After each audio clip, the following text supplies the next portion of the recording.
Here we go.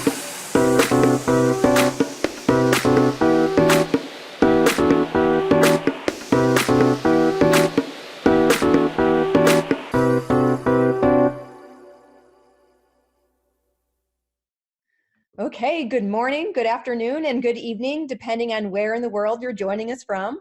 Welcome to the September 2019 episode of Shaping EDU Live.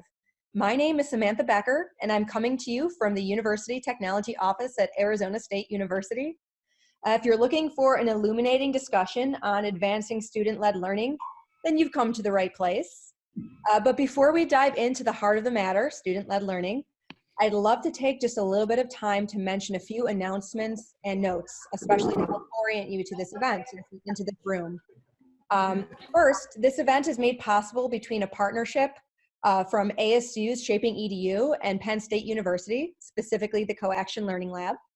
While the Zoom chat is available for free-flowing discussions, we also encourage you to tweet along with hashtag ShapingEDU.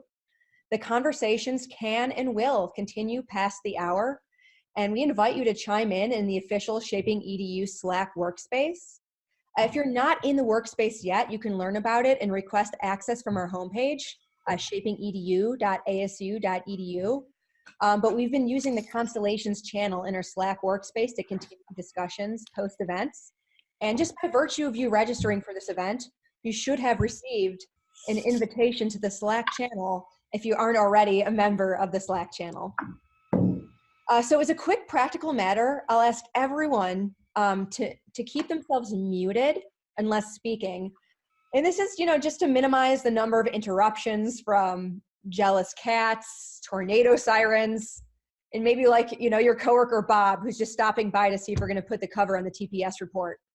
So if you have any questions at any point, feel free to raise your hand or ask your question in the chat, and then definitely unmute yourself so that we can, hear you ask your question. As I mentioned, this meeting is being recorded, so if you miss anything or want to share with a colleague, it will be up on our YouTube channel, usually within a few days to a week after the live event. Okay, so some announcements, especially for you regulars who have been following along with some of the Shaping EDU news. And if you're new, welcome. This is an opportunity to actually jump right in and start engaging with the Shaping EDU community. So first up, we've extended the submission deadline to the special edition Shaping EDU Open Access Journal to November 1st. We're seeking creative submissions like trends papers, videos, creative works, like poems about technology or learning. So really be as creative as you want to be. If you're planning on publishing something somewhere else, you're still welcome to publish a portion of it in our journal or even a reproduction of it. We welcome all sorts of submissions. This is not a journal edition in the super traditional sense that we're looking for, 50,000 words in your firstborn. In fact, the maximum word count is 6,000. So we really do welcome short and sweet. I hope that helps light a fire because I know it's a really busy time of year. So don't feel like you have to submit your life's work. Anything that's really you feel is a summary, things like listicles even, we're looking to do something a little bit differently. This really is an opportunity to bring all the voices from the community, faculty, learning designers, IT directors, deans, technologists, students, and others, to share our perspective of what the future of learning will or should look like and how we'll get there. The themes are around our 10 actions to shape the future of education. And I hope you'll consider submitting something. All the details about our 10 actions and the journal itself are available at shapingedu.asu.edu. And after I'm done with my spiel, I'll make sure to drop all these links in the chat to make it super easy for you to navigate to these links. Next, at the end of the month, invitations will be going out for the 2020 Shaping EDU Unconference. This is an invitation-only event. And it's a pretty amazing event where last year 200 people from across the world, 200 education changemakers got together to actually strategize how to shape the future of learning in the digital age from a utopian and dystopian point of view. It was great fun and we got some great outputs from it. So this is an invitation-only event, as I mentioned, and we rely on our co-conveners to help seed the invitation list. We subsidize the cost of free registration through co-convener support. So we're definitely still looking for more institutions, organizations, and corporations to become co-conveners. Co-conveners also receive a slew of benefits and aren't merely sponsors. They're thought leaders with a hand in the actual event and membership that actually gets to come. So visit our website for more information, and then shoot me a Slack or an email if you're interested in being a co-convener. Last year we had 24 from large universities to major corporations, and the list of co-conveners right now is shaping up quite nicely, but there's room for more.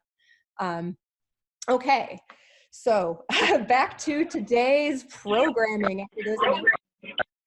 And let me make sure, just to butt it down and ask folks to make sure that you're muting yourselves.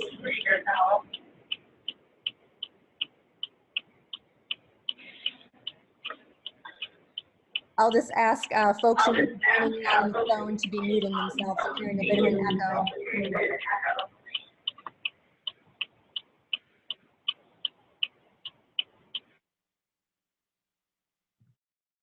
Okay, fantastic. We're back.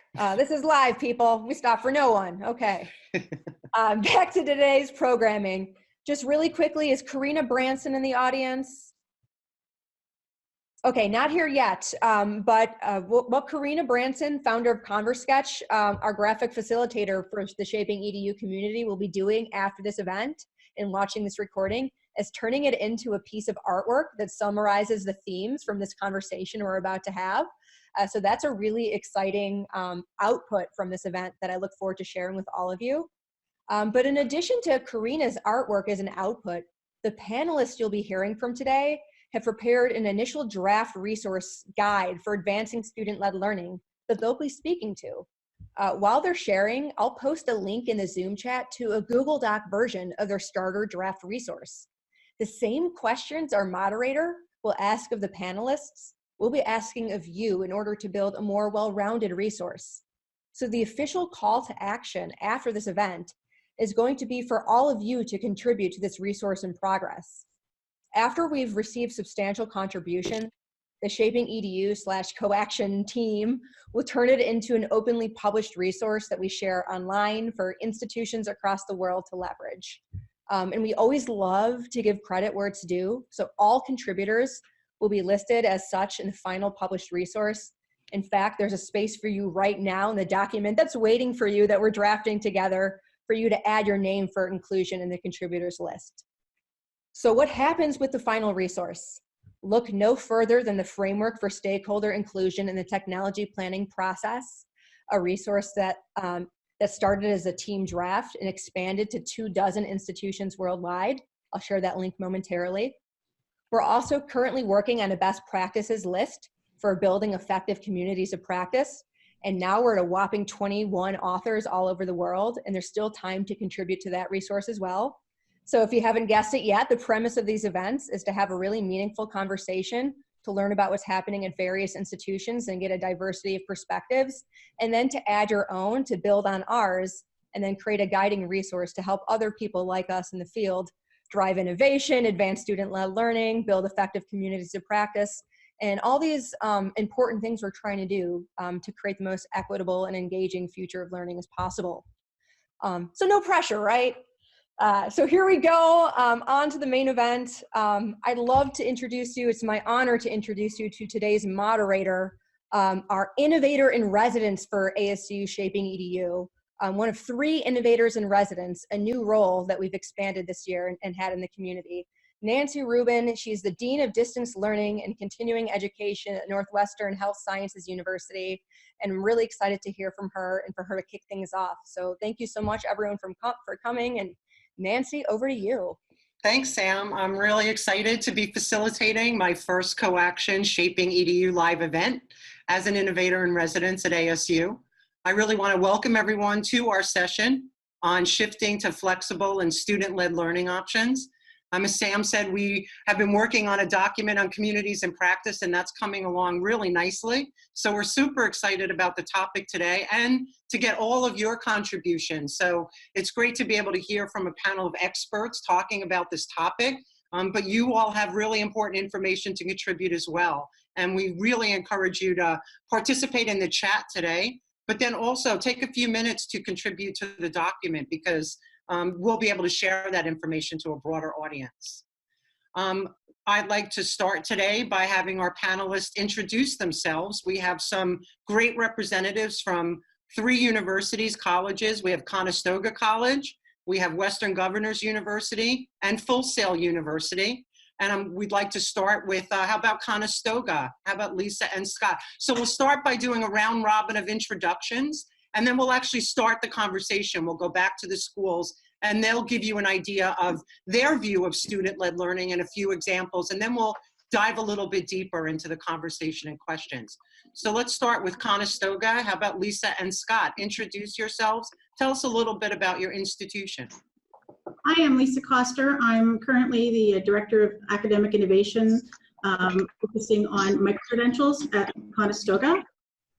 Hey there, I'm Scott Wiles. I am the president of Conestoga Students Incorporated, the official student association at Conestoga College, and I'm a graduate of the Bachelor's of Early Learning Program Development.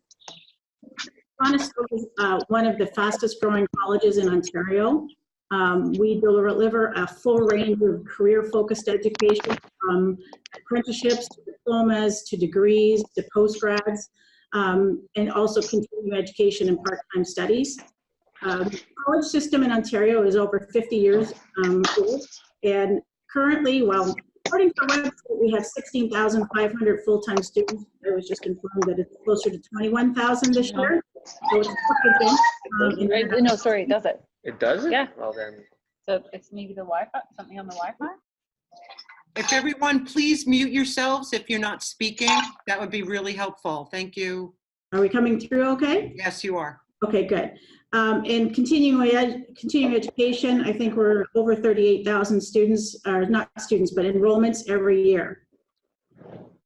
So we're a growing college that's growing by leaps and bounds right now. Great. How about over to Western Governors? We have Liz, Jacob, and Melissa. Please go ahead and introduce yourselves and tell us a little bit about, did you have more to say? I'm sorry, I didn't mean to cut you off if you did. Okay, so go to Western Governors and have you guys introduce yourselves. I can start. I'm That'd be Liz great. Aguilar-Barnett, and I lead the Student Solutions team, which focuses on piloting and innovation at WGU. Great, Jacob. Yeah, my name is Jacob Barm. I'm our Senior Manager of Vendor Relations as well as Subject Matter Expert Recruitment here at Western Governors University, and I help ensure that any third-party products and various other resources we use here are aligned to help our students in a really positive way. Awesome, Melissa. Hi, everyone. My name is Melissa Clark, and I am a program architect here in our program development department, and I am responsible for developing our skills maps for our skills ecosystems for our program design. I love your title. And a little, I love program architects.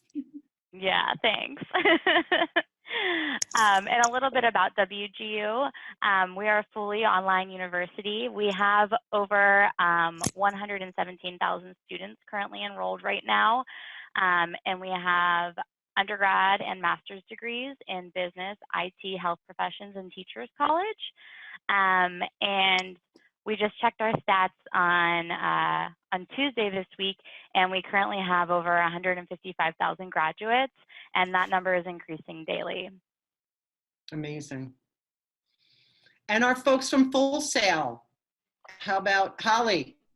Hi, everyone. My name is Holly Ludgate. I'm the Director of Learning for Emerging Technologies here at Full Sail University. And Emily.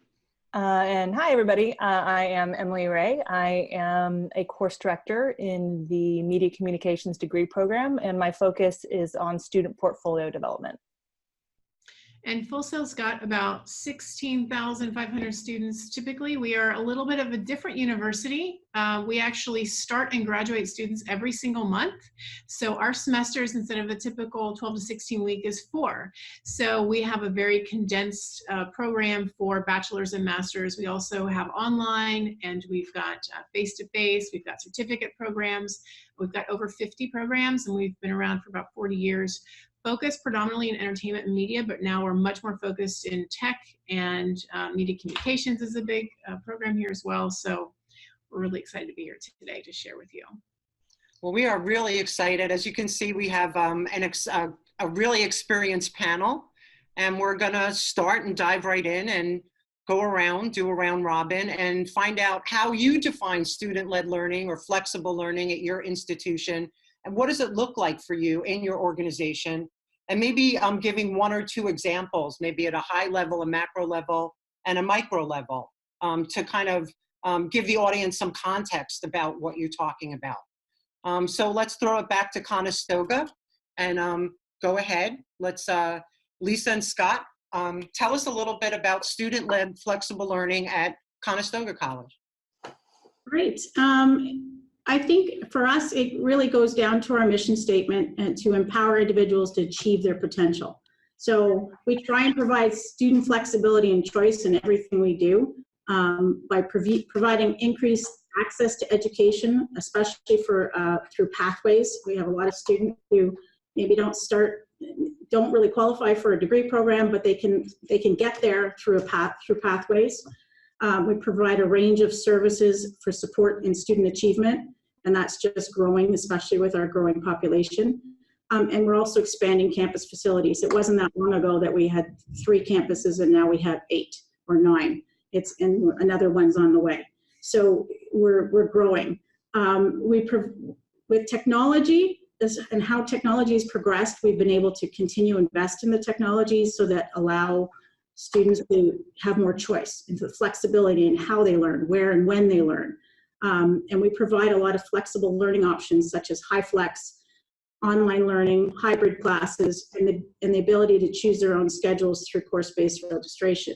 Now, I know a lot of the universities have done that for years, but in the way the college system has always been is cohort-based. Your schedule is based on your cohort.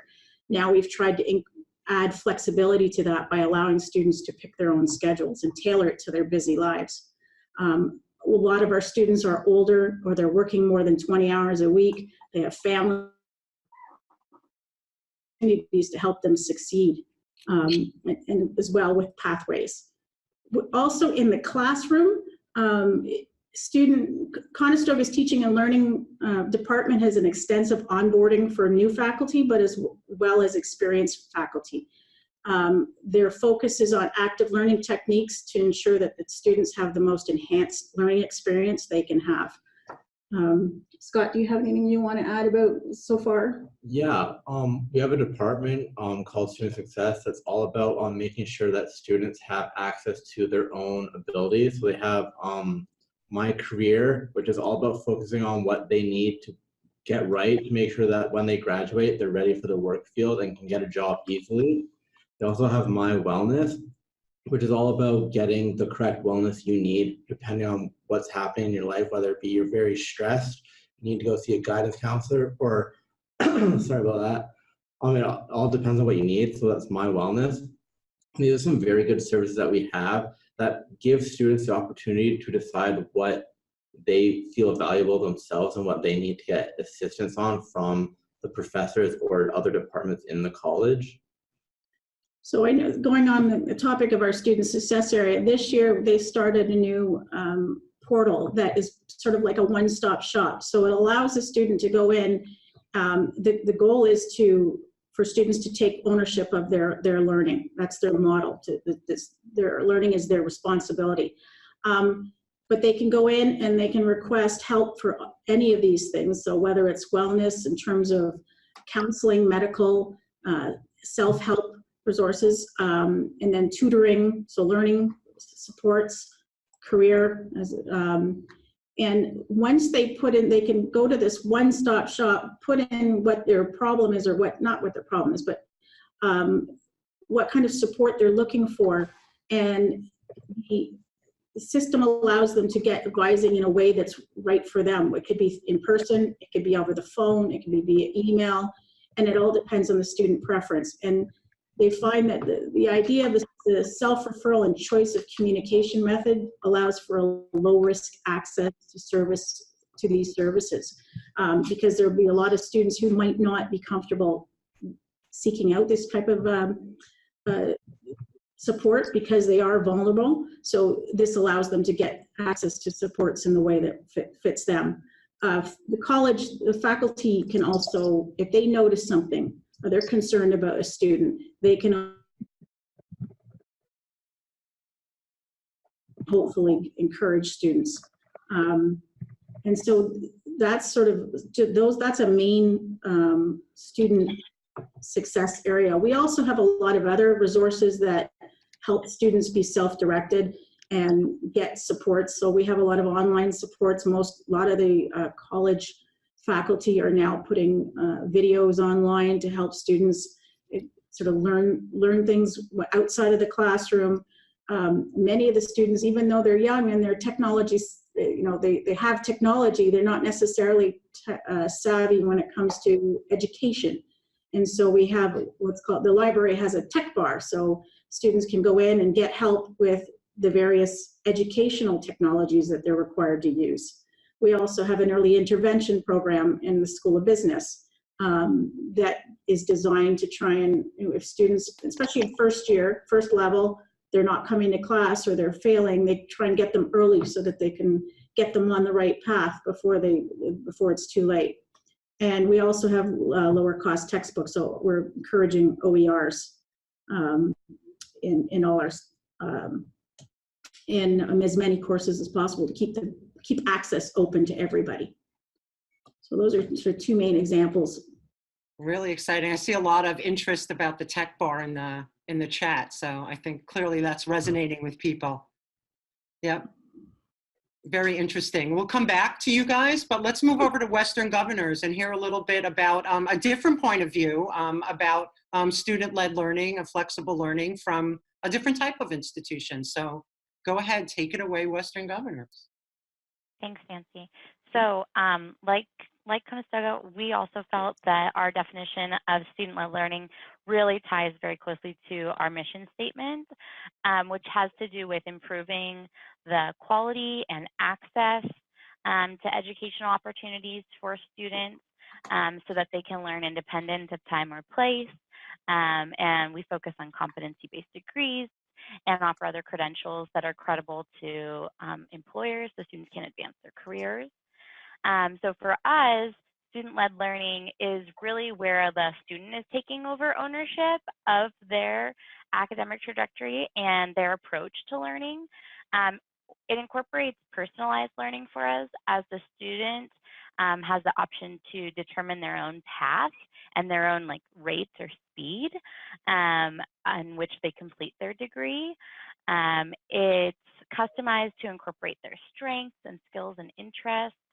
And we're also customized in the sense that students self-identify when they need additional support in their coursework from faculty or peers to further their progression towards their goal. And their goals are things like completing their course, completing a project, all in the steps towards graduation. And then the university also recognizes various critical points in the student's pathway to help them progress in their intended plan. And Liz is going to talk a little bit about some of our examples. Great. Yeah, so I think the biggest thing that helps us with student-led learning is that the student is the center of all the work that we do and all the decisions that we make. We make decisions with the student in mind. How does this impact a student?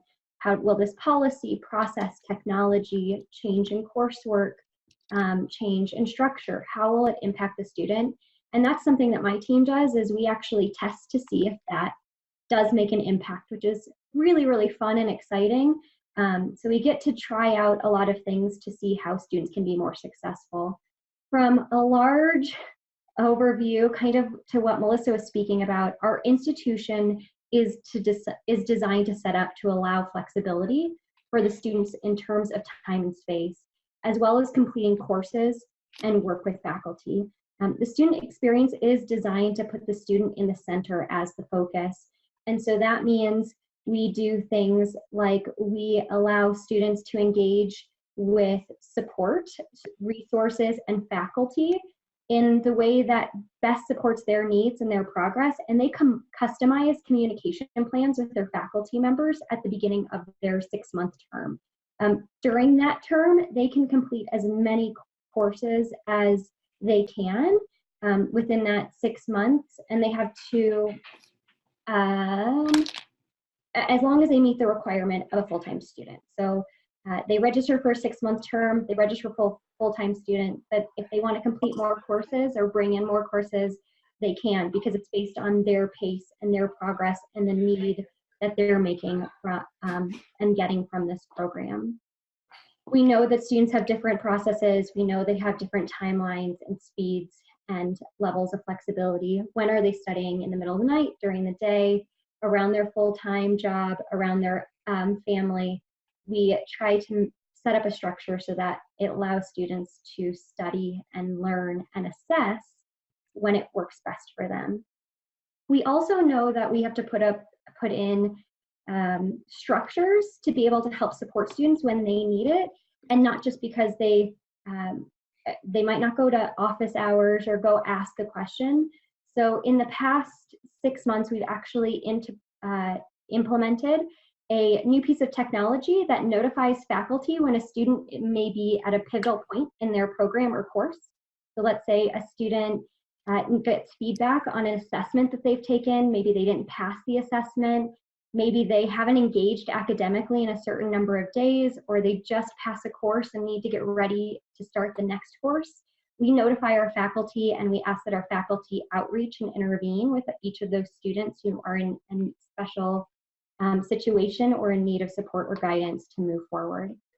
So we try to structure our university in all aspects, whether it is our academic programs and the way our courses are designed or assessments are designed, the learning resources that we select, we try to keep all of that in mind, but also the way our faculty support our students so that they can have the opportunity to gain competency when and where they want to. So. Exciting.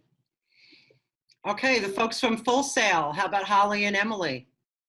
Yes, so Full Sail's main overarching fundamental thought is, if you are serious about your dream, we're going to take your dream seriously. And this is something that has been threaded throughout what we do over the past 40 years.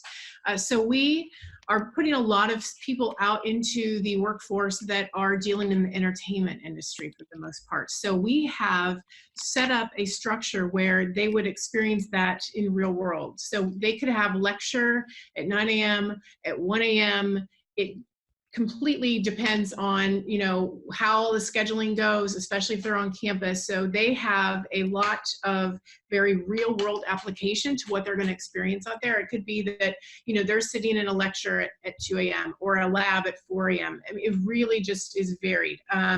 So typically students here have a very heavy load of coursework because we do have it where it's half. It only takes about 2 years versus 4 years to get a bachelor's, and 1 year versus 2 years to get a master's because of the intensity of the workload of that. But we also really focus on that hands-on piece. So all of our spaces are typically run by students. So for example, we have a user experience lab where we bring grants in from maybe defense contractors or AAA game studios that want to test out how the next game that's going to be coming out is going to test with students or test with a demographic.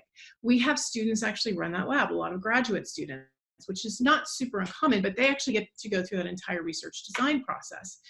So having them in that space, them getting to learn how to get chops in how to put together some type of research study, have participants come in, you know, put them in some eye tracking software. That's a really powerful experience. Another thing is we just this year opened an Esports Arena, which is the largest collegiate esports arena in the US, and we have students running that.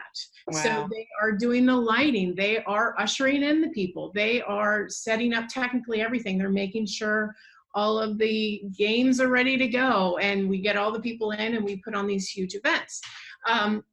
A couple examples. One is in the simulation and visualization program that we have here, we have a student-led project that's called Positive Cause. And this is where students no matter where they are in their program, they can hop into a project that is really focused on helping people that struggle with daily life tasks. So it could be that they determine, okay, somebody needs some type of contraption or even maybe a prosthetic to help live their life more comfortably. So they may go and figure out how to fabricate a finger, and then they print it on the 3D printer, and then they bring the person in to have them test it, and they do all these different tests, and they work with a team going through that research design process to figure out how can we make this person's life better. And then they, you know, of course, document this, and they go through that entire process. So we really try to make sure that this is something that the students also feel good about giving back to society with that.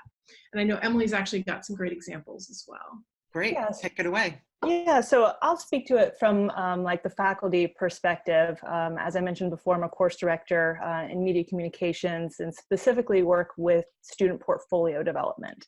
And so what this looks like for us is, because we have these accelerated programs where students are taking 1 or 2 classes at a time that only last for 4 weeks, this curriculum is sequential and it builds upon. So it's culminating towards an end. And what that end looks like is very personal for each degree-seeking student, because just because you're a student in media communications doesn't mean that you're all going to leave the degree program and do the same thing. So we've got people going into video and film production, audio engineering, web design, graphic design, social media management.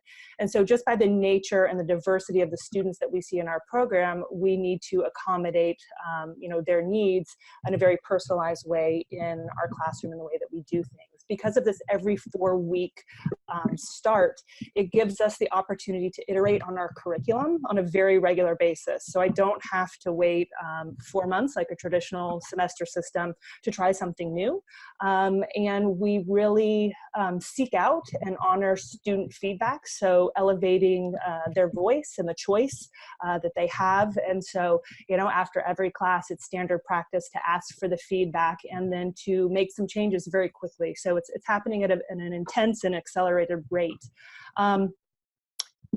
In our student portfolio track, so students will go through, let's say, a handful of classes and then have a portfolio opportunity. And in that class, no new content is being delivered. Instead, it's more of like an exploration of self and helping students articulate who they are and who they want to be when they get out into the industry, whatever facet of the industry that they want to get in. They kind of take a look at where their skill sets are and where they ultimately need to be to do that dream job that they want. And they take this inventory to say, if this is where I am and this is where I want to be, how do I make the bridge between these two places while I'm in school? And we as faculty members look for ways to help them and mentor them and really just walk beside them on their journeys. And so the more that we get to know them, you know, in this process, the better suited we are to be able to help. Some concrete examples from, you know, what we're doing in my degree program and with the students in media communications. You know, in portfolio, the curriculum itself is centered around SMART goals, and students are coming into a portfolio month, and there's between 5 and 7 portfolio opportunities for them in a degree program.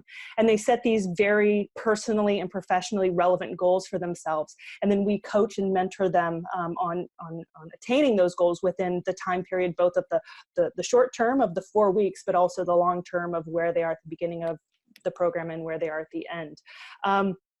We also have a program that we've instituted called the Industry Partnership Program, where we look to create real-world learning opportunities with partners in the community. So these could be businesses or nonprofits who need the types of skills and the talent that our students have.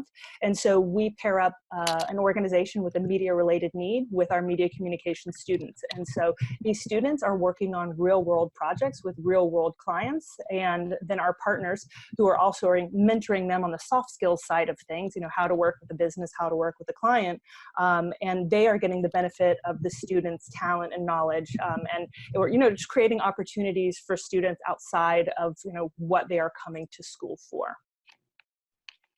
Exciting. I'm going to start asking a few questions and kind of direct them at a couple of people. So let's start with Lisa. Can you talk about some of the challenges and some of the benefits that you've experienced you know, having a student-led or flexible perspective on teaching and learning at your institution?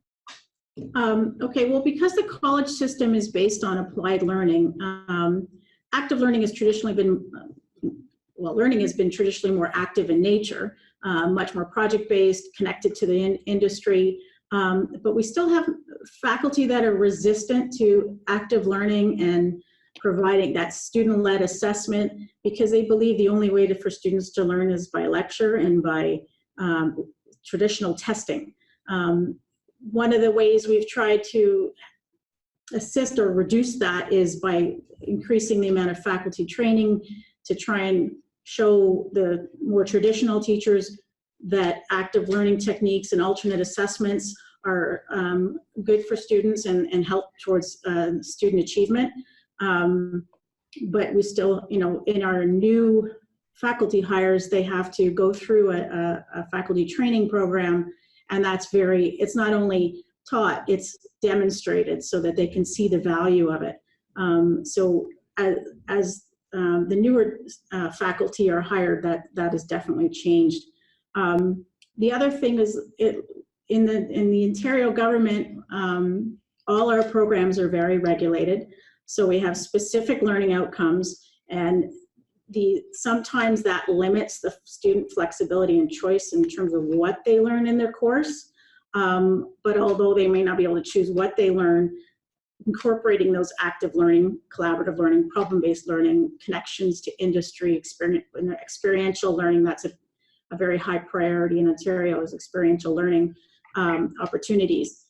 That helps how they learn to be more flexible. But again, faculty resistance can cause a real problem with that. Yeah, continuing off that, the structures of the program prevent students from selecting courses based on their interests. So in our diplomas that are either 2 or 3 year diplomas, they get 2 to 3 electives based on their interests. Where in I had a 4-year degree and I got 5 electives. So that's just not, it doesn't allow students the best chance to like learn about the interests and what they have hobbies about. And this is mainly because the Ontario government is they very define the outcomes of colleges more than they do universities. So since the program says it needs A, B, and C, the Ontario government makes sure that the program has to have A, B, and C for the students to graduate, where universities is more flexible. Mm-hmm. Well, that's really interesting. How about Jacob? Can you share some challenges and some benefits that you guys have experienced at WGU? Did I get the right?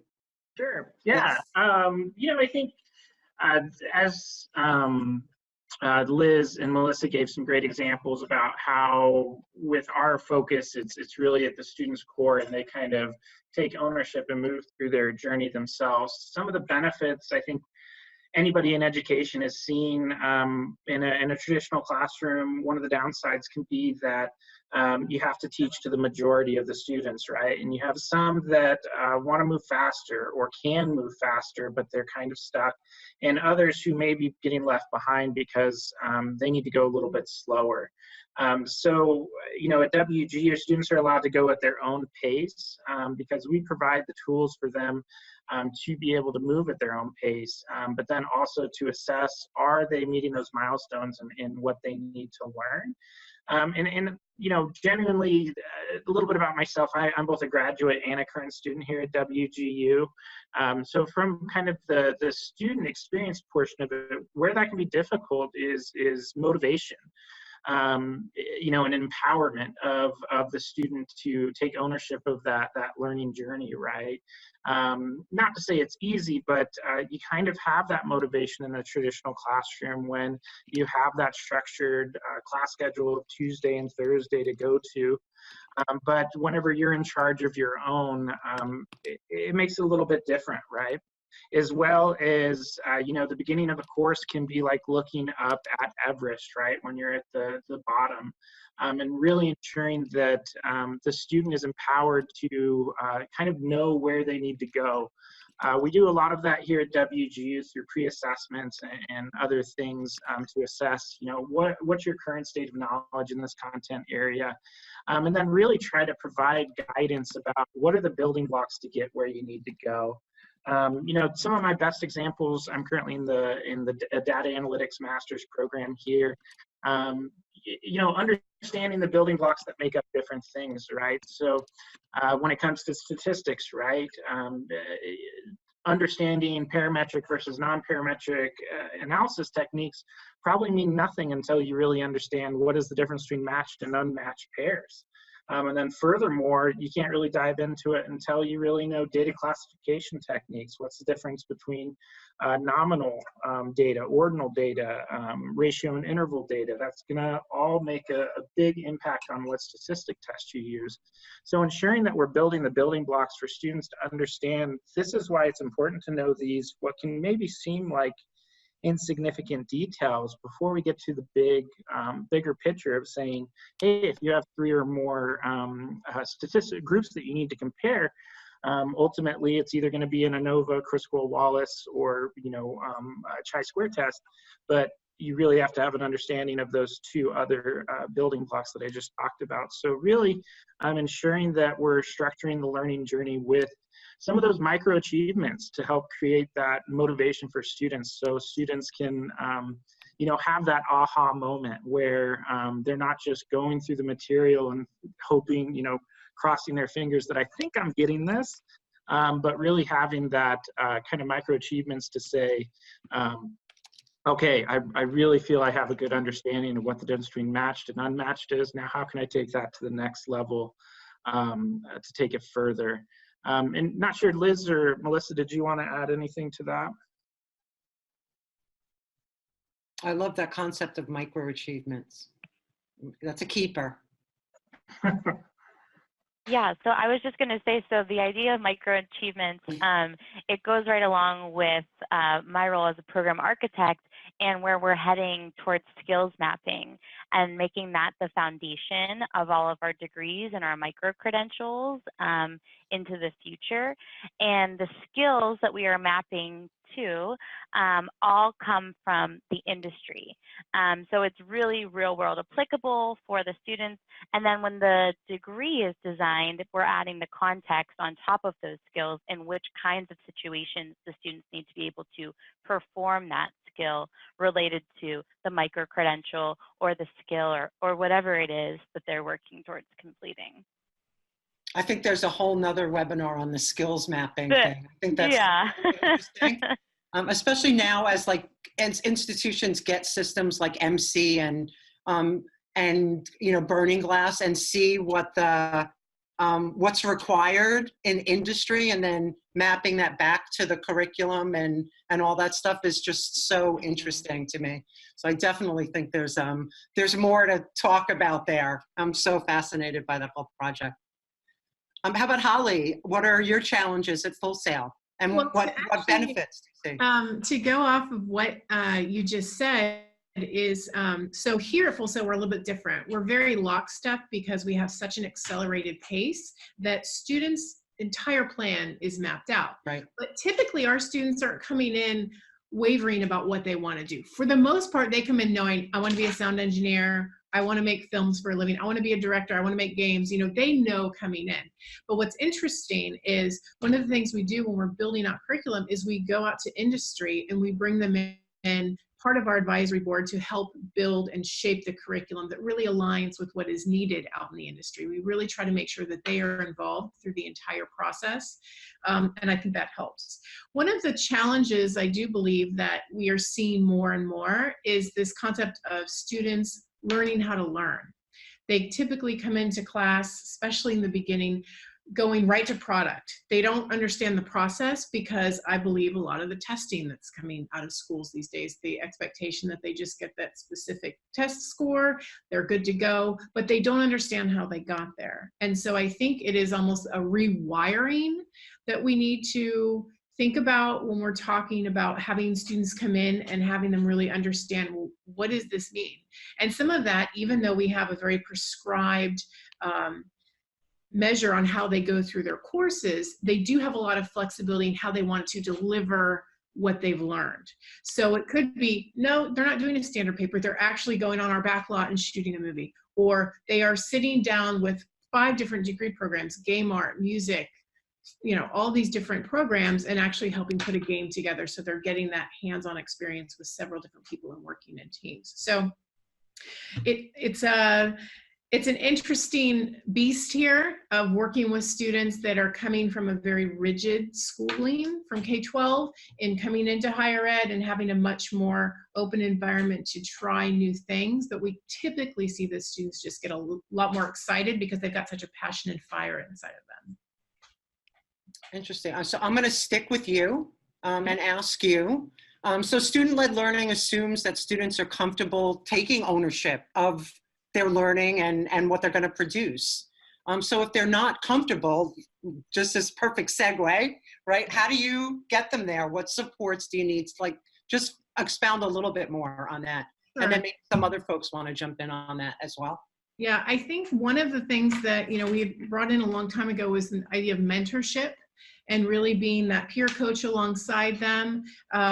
It's the idea of the sage on the stage versus the guide on the side, really kind of shepherding them along and helping them actually see, okay, you can do this. This is something that it's going to take time and practice. But as Emily was saying earlier, you know, they go through that portfolio where they say, here's where I'm at, here's where I want to be. And we help them bridge that gap of that roadmap. So I think that we try to put as many things in place for them to be successful and for them to feel comfortable in being in the unknown, that's where the most learning and growth occurs. I know just from my own perspective, you know, developing a lot of online programs and courses, the last things that we were really focusing on were student support, but around the other things that we talked about. So advising, counseling, tutoring, all those kinds of things. So in addition to just the curriculum, it's all those other things that they need to really help them build success. I know a lot of people just living, you know, can be challenging, right? We're actually tackling student pantry right now. That is food, just survival right now for us at this university with a lot of kids going through. It's like they're trying to make sure that their belly is full so they can actually concentrate in learning. And that's something that's big conversation here. Right. So when we talk about, you know, student-led learning, it's like, and it's student-led success, I think. It's not just about the learning. No. It's like, how do you set students up to be successful in their journey? It's like, it's bigger than just content or curriculum. That's just a small fraction of the big picture. Right. Anyone else want to jump in on that before we head to, go ahead, Lisa. Nancy, I just wanted to comment. I started to think about, you know, we talk about the pantry, and our student population has become so much, like, we have a huge amount of international students. So it used to be 15%, and now it's closer to 50 or 60%. And so these students are coming in, not only do they have to learn how to, like, a new way of new education system, but they have to learn, you know, a new country, new language, new everything. So our international office is I mean, they're still doing orientation for like 2 weeks to make sure that these new students get settled and get started and have a good start to their careers or their college life. And I even noticed that I'm teaching an online course right now. And normally, the last time I taught it, we had a lot of students in the first 2 weeks, they weren't even accessing it. And now I've been looking, and at least they're getting started faster. And it's hard because they don't know how to learn online. So I've got to sort of really handheld them along, but it's been good because they at least out of 43 students, only 5 of them haven't accessed the course in the last 5 days. And they have, all of them have accessed the course at some point. So it's international support is a big thing as well.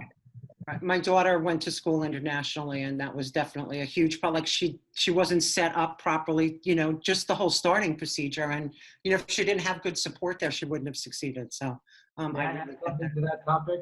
Yes, Zachary, you can. Yes, my son, Zach, is joining us from Mexico, and he's a student at the University of the People. Yes, and also I am I work with international admissions at an IE international school, and actually our school has done some work with Full Sail in the past. One of our representatives has worked with Full Sail. And I have to say that it's a very emerging market, international education, because a lot, and I mean a lot of schools are trying to get their students internationally connected to universities, specifically in the US, because as of 2017, 2018, there were over 1 million international students enrolled in US universities, which put the US at #1. So when we're looking at that, it's something that really, I think every school needs to become very aware of the fact that this is a movement, and it's really pushing forward, and that a lot of are beginning to push their students not away, but into an environment that allows them to expand their borders, because what better real world experience is there than branching out on your own in a place that's not necessarily familiar? And I know that for one, our school is really pushing towards those movements, and I definitely think that on top of not just student-led learning, we're talking about student-led decision-making, and we're talking about the big decisions, and that's really where we're going right now. And I know it's not just happening in Mexico, but I know it's happening all over the world, where, as another director that I had recently just communicated with mentioned, college counseling is becoming more of a boutique service because it is so popular and it is such an on the rise part that I know from my end it would be amazing to see more schools not just be accommodating for distance learners, but for international distance learners, because I believe that that's a whole new market that, while it may not be fully taken advantage of, it should be, and it is something that is coming. So being able to open up the opportunity for a student to say, you can go to this university and still stay in your home country, I think that kind of meets the best of both worlds. Awesome. We're going to shift a little bit to talking about assessment, because when you're talking about flexible student-led learning, assessment looks really different. So who wants to jump in first? Holly, I think Emily. Do you want to talk a little bit about assessment and what the process looks like for your students? Sure, absolutely. So because students are designing their own learning experiences through these portfolio courses, that the cornerstone of it, it would be them setting their own goals. They self-assess on their progress over the course of the month with certain criteria. And so the students define their objectives at the start of what they do, and then they conclude the educational experience in that class by doing a progress presentation. And what that is they use the RISE model to structure, just a deep conversation with themselves about their contribution or their performance based upon what they set out to do at the start.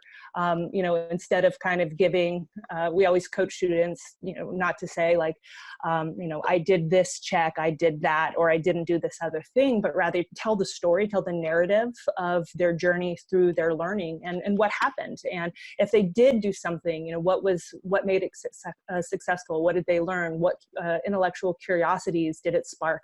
Where do they take that from here? If they didn't, achieve what they set out to do, really examining that from, a 360 perspective, not just to say I didn't do it, but why.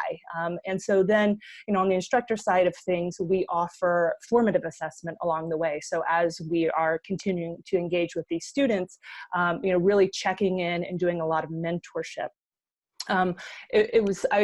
This comment kind of goes back a little bit to what we were speaking about a few moments ago about the need for mentorship, but there's also a great need for mentorship between faculty members, those who are more comfortable with this open-ended, flexible learning environment or student-led learning environment, and those who are very stringent, adhering to traditional skill and drill tests, those types of things, with the rubrics. And so, there's an opportunity there, for mentorship in that peer environment in classrooms as well. So the whole time, as having been an instructional designer and managed teams of instructional designers and built processes, what really struck me is in doing that, like there is a real moment there when you work with faculty when they're, you know, when they're transitioning from face-to-face to online. Like, that's a really good place to have those conversations. That's always where I've been able to get faculty to kind of go out of their comfort zone, because they're usually we usually pair them up with someone to help them rethink, redevelop, redesign, and then implement. Like, they have to be there to support the implementation of those ideas, because, you know, you're asking the faculty to do something that may be out of their comfort zone. So I think it's so important, the mentorship, the support.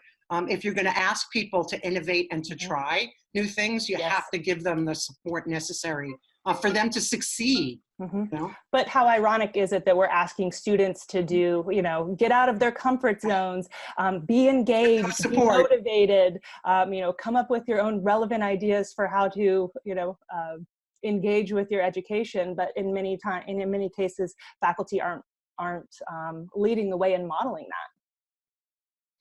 Anyone else have want to share some examples or ideas? I'd be interested in some of the, you know, some folks from Western Governors to talk a little bit about some of your, how do you assess the sort of the individual, you know, it's very individualized. So what does assessment look like at Western Governors? I'm sure it looks like a lot of different things, but anyone want to jump in there? I can jump in. So our assessments, because we are competency-based, are pretty standard. So everyone takes the same assessment.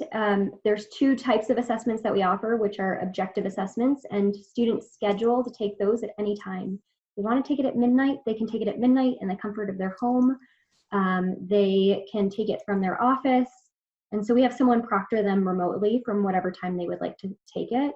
And then we also have performance assessments, which could be anything from writing a paper to giving a presentation to a project.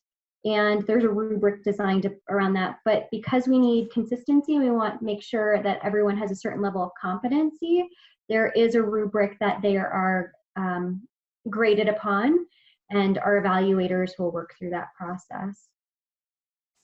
And then furthermore, right, with us being competency-based, we're really focused on students demonstrating competency versus seat time. So at the beginning of a course, a lot of our mentors and faculty will suggest to students to take what we call a pre-assessment, where essentially it provides them with a coaching report that says, you did really well in these areas, you didn't do so well in these areas, and allows them to, like I say, customize that learning journey to focus on the areas that are most important to them, as well as expedite their achievements through courses that they may already know a lot about. You know, most of my specialization is in recruitment, and I received my bachelor's in human resource management here.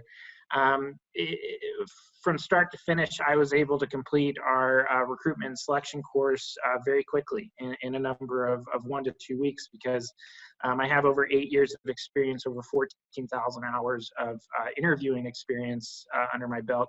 So that was a very easy concept for me to understand. And so we try to set up learning to accommodate that, right? To say, if you have industry experience in this field, let's give you a first shot at really assessing, you know, do you really have this under your belt?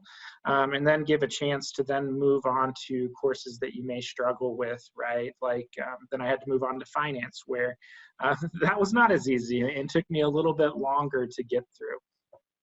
So we have a similar project at our institution. We ran a pilot with Acrobatic, actually, to do that same type of thing, but not to sort of advance people more quickly. We have a post-bac in pre-health, which is like a pre-med program, and everyone comes into it sort of at a different level. So we use those same type of things to really assess where people are, to help backfill knowledge that they may not have, to make sure everyone is adequately prepared to really enter the program. And that's been like tremendously successful for us, and we're actually expanding that. So the whole, you know, kind of, but it's not easy, you know, because when you have sort of a traditional learning management system and traditional ways of designing courses, to then ask faculty to think completely differently about designing courses and use a completely different system. It's a big ask to do that, but it's been really interesting, and we're definitely expanding that endeavor. So it's super interesting to me as well, like what personalized adaptive learning and how you can implement that, even if it's not the primary way you deliver your teaching and learning. Yeah, and I really like Tom's comment in the chat and riff off of what they're doing. Jazz is hard for a reason, right? So a lot of ours is taking kind of that assessment information, that pre-assessment, or it could be students for the high stakes assessment receive the same coaching report to say you didn't do too well in these areas, you did well in these areas, and then providing personalized individual mentoring at the student's scheduled time, so not making them adjust office hours, but letting them schedule the time at their convenience, to build up some of that motivation as well, right? Imagine a student that is in a very difficult, what we call dream killer courses here, right? The algebras, the things like that, and they just can't get that concept. And having individual time just to have the mentor say, or their faculty say, I know you've got this, I know you want to give up, you've tried twice already, you can get this, just keep going. And to Tom's point earlier in the chat, that can be that, to me, that tightrope walk between interactivity and isolation and student-led learning. When you have that cheerleader in the background that's willing to kind of check up on you, look at your failures and help you try to overcome that from becoming unmotivated, and build you back to that empowerment, is one of the things that I think is really special about our model here at WG, is that personalized faculty support to help get people on track. And one thing that was really interesting for me, for sort of the newer learning management systems, is not only is analytics, so the ability what teachers can glean about their students, but also some of them surface analytics to the students, which I think is really interesting. Again, allowing them to take control. Some of that is giving them that same kind of data that we provide to faculty, but also surfacing that to students. I think that that's really interesting, and just something that we're kind of experimenting with right now. So last question for the panel, and then we'll kind of open it up because we have some excellent people in the audience, and I'd love to hear some more contributions. But I'd love to hear from the panel. So how do you assess if you have a flexible kind of student-led learning environment? How do you know if you're actually doing this kind of stuff? What are some of the characteristics that you would want if you were looking at another organization? What would be some of the things that you would expect to see, maybe? How's that?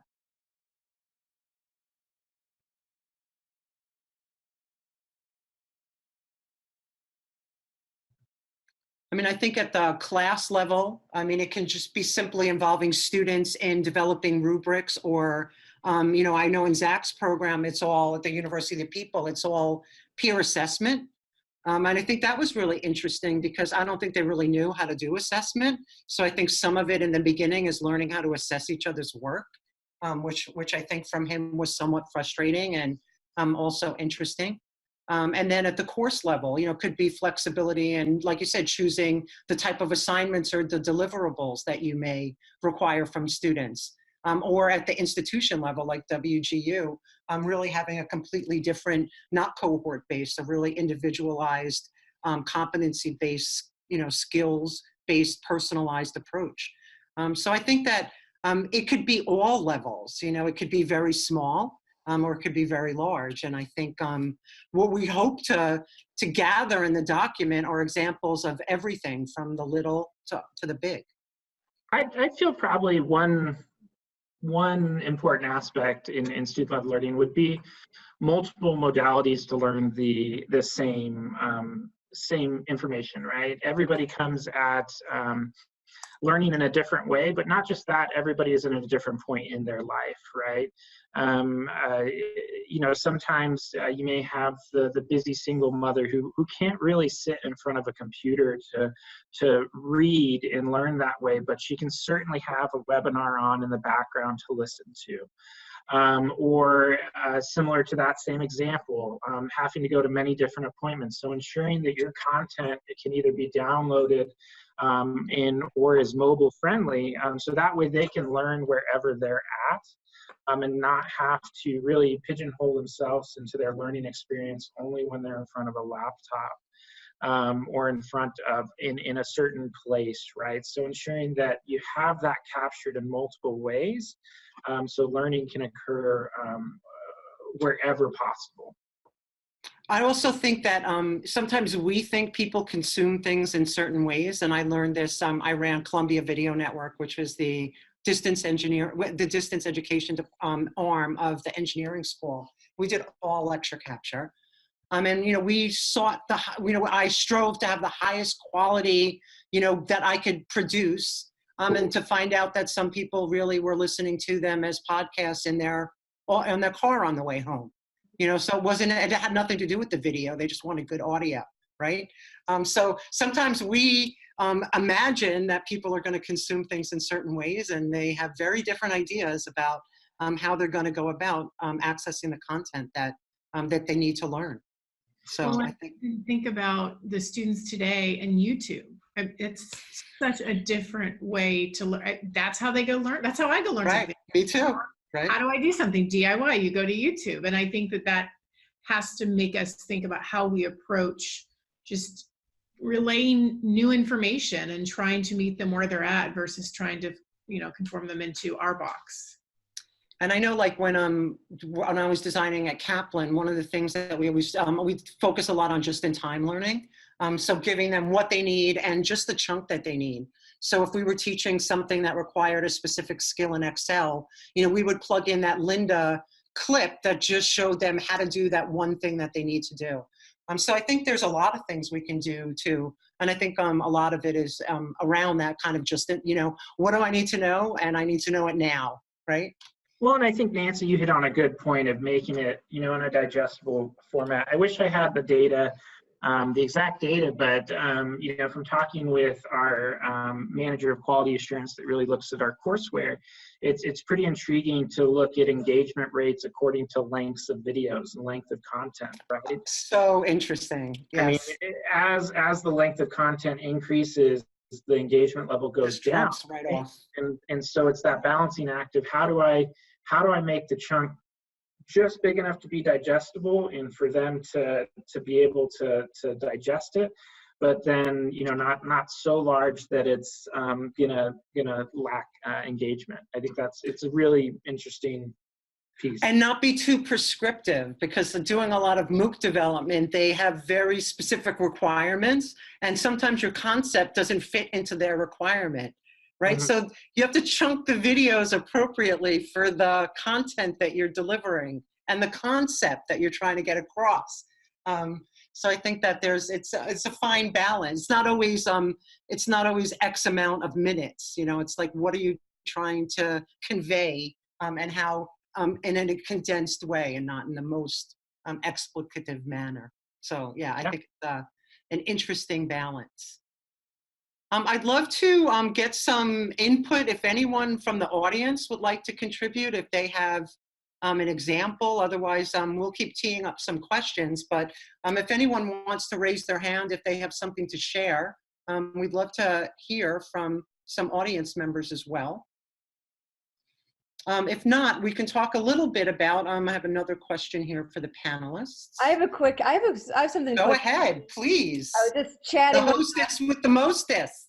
Yes, I was just chatting with my colleague at ASU, Casey Davis, here in the chat, because at ASU, we are the first university to have rolled out Slack enterprise-wide. And we're using Slack for a multitude of reasons across staff, faculty, advisors, and students. But, in terms of student-led learning and student-led success, I like how you put it earlier, Nancy. It's really about allowing students to pick different modalities that work for them. And Slack is one of those fast rising modalities, number one. Number two, Slack has become a bit of a reduction tool, honestly, because of your ability to flag things, instantly launch meetings, launch polls. And so we've really enjoyed seeing creative usage from students and from instructors who are leading student-led learning courses, you know what I mean? You get the point, using it. So just thinking about what communications channels are open, what in terms of the design and the design of the application of those tools, how are students being factored in, what voice do they have, and how they get used. So so I found we did a chatbot project at Northern Colorado right before I left, and I think a lot of schools are doing, so that's students' preferred method of asking questions. They don't really want to get on the phone. They want to chat, they want to ask their questions, and so I think that's really interesting to see how that space is evolving. The whole chatbot, kind of artificial intelligence. I spent a lot of time in that world this morning talking about machine learning, artificial intelligence, and okay, I got the bingo. I got it. AI and chatbot. I said them, but we're actually doing it, so it's not just theoretical. Yeah, but it's interesting to see. It definitely seems to be the way students prefer to be communicated with. When they have, when they need help or they want, or I have to ask questions, they want kind of that immediate response. I'm really interested to see how, like, the whole Slack rollout and how sort of that informal communication channel, kind of the impact that it has, on the whole institution, because I don't think very many, schools have rolled it out at that level. I think, some people are using it, for their IT teams or, here and there, but not as at a really huge enterprise level. Well, it's interesting because I am kind of seeing multiple vantage points right now. So I'm a remote employee of ASU. I travel there about once, twice a month. And I think about online learners. And for me, Slack is the hallways of the digital campus of ASU. That's where I see people. I have channels separated by project, by team. They're cross-functional, they're cross-disciplinary, they're cross-institution. And quite honestly, without Slack, I would feel very disconnected. And it's the best thing I've found. And this is not a sales pitch for Slack or anything. This is just a pitch to say, make sure you're considering entry points for the online communities that you're building, because, people like me rely on them to feel that emotional connection that is so needed. One of the companies, one of the companies that I was working for used Slack, and they kept their employees that left in the channels, and they're still connected. And it's really interesting to see how that kind of, it definitely fosters community and allows you to keep people connected in ways and longer than they probably would have been in the past. At WGU, we don't use Slack, but we actually use Office 365, which includes Teams. We also, right, same thing. And we've been using that for a really long time, and it's been great. I can speak from the faculty perspective. Our faculty can easily communicate with each other about what they're doing, but also if they are supporting some of the same students, they can collaborate and figure out how can I help that student, or I have this student and I need on what the next steps that I can take to better support the student. So there's a lot of collaboration that way. So we're not using Slack, but we do use Office. We use Teams, and that has, I would say, make a huge difference because everyone in the university is on that platform. So we can get a hold of any department at any time through that process and through that tool. And to what you talked about, Samantha, right? The digital hallways, right? Especially in WGU's model, with it being extremely asynchronous. One of the things that we use, not just to try to promote more of that digital hallway type feel, is each of our courses comes with a course chatter kind of feature where students can really comment on their experiences or ask other students how things are going, right? It could be something as simple as, that resource wasn't that great for me, this portion of that resource. And not only is that phenomenal data for us in program development, to say, obviously our students didn't respond as well to that portion as we thought they would, but also a way for these students to connect with each other a little bit to get a little bit of that digital hallway feel. Tom, you were going to say something. Yeah, so I had sort of a question, and actually the same question applies to WGU as well as to Sam and ASU. How much of this is student driven? I mean, I remember oh, I don't know, 10 years ago, there was suddenly this huge rush. Hey, let's get all our students on Facebook, and we can all No, have these Second wonderful. Life. We had to get them all into Oh Second yeah, Life. that was before Facebook, I think. But the point was that this was, oh well, we can talk and we can be asynchronous or synchronous and have these discussions online, and it'll be all wonderful and great. And at the end of the day, it ended up being somewhat creepy because Facebook is a cocktail party, and you don't go to cocktail parties with your parents. And that's essentially what it ended up happening. So I'm wondering, my question for, the ASU Slack implementation, as well as the way WGU implements the Teams functionality of 360, is to what extent is this a faculty communication mechanism, faculty staff communication mechanism that the students occasionally wander into? Or is this really a vibrant community that the students are driving, or something they asked for? Which is sort of in keeping with the theme of, I think, what we're trying to talk about today. Yeah. Go on, Samantha. Oh, really quickly, I'll say that we first piloted it last year, and it went well in the pilot courses, and the use has been largely driven by students because there's so many student clubs and organizations across ASU, and what was happening was students were creating their own workspaces, and they're all disconnected, and it was hard to discover them all in one place.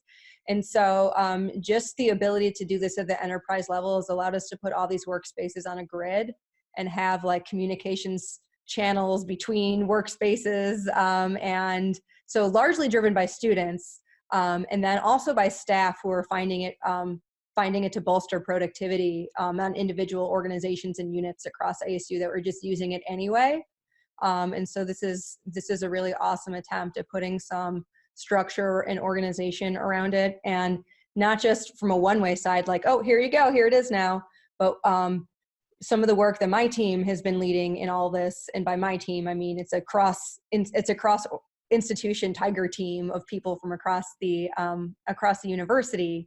So I'm proud to serve on that team, as we have been constantly communicating with the various stakeholders that are using Slack. So always faculty, students, and staff, and hosting visioning sessions to see how they can perceive or how they can view it being used, what's working for them, what's not. And of course, we're in touch with the Slack team to be able to convey a lot of feedback that Slack is, some of which has been able to turn into some improvements or some new features for us. So far, so good. We're at the beginning of this rollout, and currently we have, I think maybe now more than 10,000 people, individual, unique, active users using it at ASU.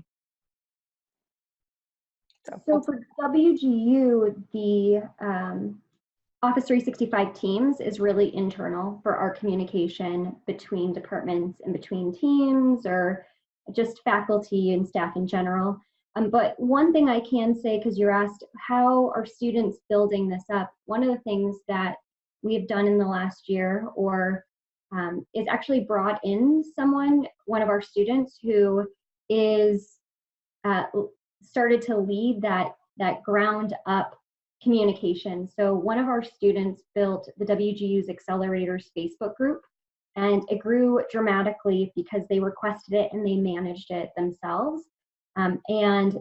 Within the last year, we've hired that former student who's now actually a student again. He's going back for a master's degree, but we've hired him, and he is now in charge of our student communities. And we're piloting to see how we manage those communities, who manages them, what do they look like, if we incorporate social emotional learning pieces, how does it impact our students? But that's really student-led. It was originally designed by our students. We brought them in-house, so now we can do it at an enterprise level and make it available to all of our students outside of Facebook. And we're continuing to grow and learn from that student and all the other students that were in that space. I think informal learning is difficult for students sometimes. I mean, they just don't know what to do with free form tools. So I think it's really interesting, but they're also technology savvy. So if you give them something like that, they're going to kind of run with it. So I'm really interested in 6 months, Sam, to see kind of, how things have changed right? And how, because I think you're going to have different populations using it. We're getting ready to roll out Teams, and so I know that there will be adoption because we're moving all of our phones into soft phones. So you're going to have to use Teams because that's it's kind of forcing things on people, but it's also forcing them into the application that you want them to use. So I think that that'll be really interesting and definitely requires training. One thing that I keep telling everyone is, to shift that culture to the Slack culture, you have to kind of teach people that it's okay to use these tools, that it's okay to kind of communicate that way, and everything doesn't have to be sent by email. And that's a huge culture change, especially in higher ed, I think, because we're so used to just depending on email. And if we look at actual research and behavior habits of upcoming generations, email's not necessarily on the rise. We'll leave it at that. Though it definitely, serves its purposes. But something that actually, when we were in rehearsal, I hope this is okay, that we were talking about that really struck me. I think, Holly, you were talking about learning to learn. And I know this got brought up earlier in our conversations about empowerment, but just the idea that, like, at least me, when I was a student, I could recall like wanting to get that A and be the best student possible to go to a good college when I was in high school. I remember, you learn early on how to game the system, how to deliver exactly what the teacher wants, regardless of what you've learned or what you think or what you care about. And it's really hard to break that habit suddenly in college. It's like a shock to the system. You almost have a little bit of trauma. You're like, whoa, it's on me all of a sudden. So I just think that I don't necessarily have the solution, but I think the more that we could recognize that we're asking maybe a lot of learners to break patterns that they've been not only built themselves, but have been reinforced for so long. And so how do we scaffold, that between high school and college? And then also the faculty play such a huge role in that process too, because it really asks them to shift how they approach what learning looks like and what dissemination of knowledge looks like. So I think it is, both sides of the fence on that one, but absolutely, you were right. It is a shock to the system. Well, I think you get a sort of a conflict too, because these students will come in and they'll have a class that someone's using these active learning strategies and being very student-centered, and then they go to another class and they're being asked to sit for 3 hours and listen to a lecture and take tests, which is something, they from K-12 they're used to. So that creates another, sort of dimension that they have to consider. Scott, you just graduated. Thank you, Lisa. What, as a student entering, class on day one, what are you looking for to set the tone that it's going to be an experience that takes your ideas and your thoughts into account? Just a professor who is like willing to make sure that I'm willing to like learn the best and make sure that the professor, is all about my success. I want to make sure that I am successful in whatever way I need to be, whether it be I need more assistance on like hands-on or whether you need more of that lecture style. The best way I looked at it was I want a professor that is all about making sure I succeed. Thank you so much. That's something I'm going to keep with me for the rest of the day, week, year, life. I think we're close to the end. Anybody from the audience, any final comments, any words of wisdom anyone wants to leave the audience with, besides go forth and conquer?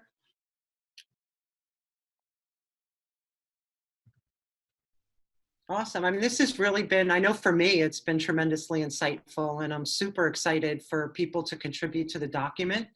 I think this was just a great conversation about just different types of teaching and learning in general. And I think that these are really important conversations to have. How about you guys?